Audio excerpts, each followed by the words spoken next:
Hai korang, ini saya nak review satu produk patch baru yang masuk di Iman Mami and Baby Shop, iaitu Cough Relief Patch daripada Nomor.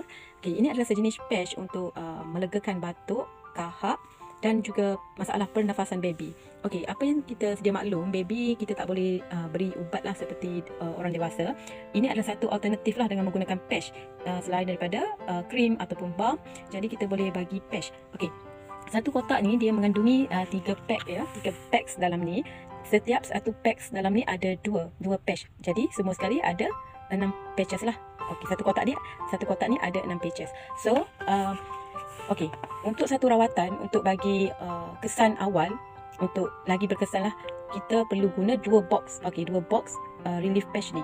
Okey, satu box ni kita ada 6 patches.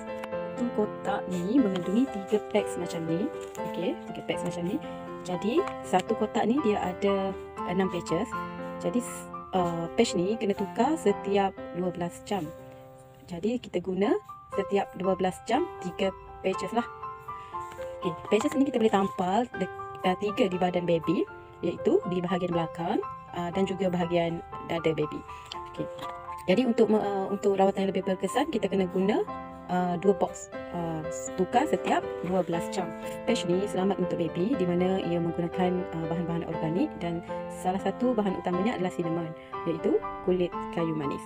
Ia sesuai lah untuk baby yang mengalami masalah kahak, batuk, masalah pernafasan. Patch ni sesuai untuk baby yang berusia 3 bulan hingga dewasa.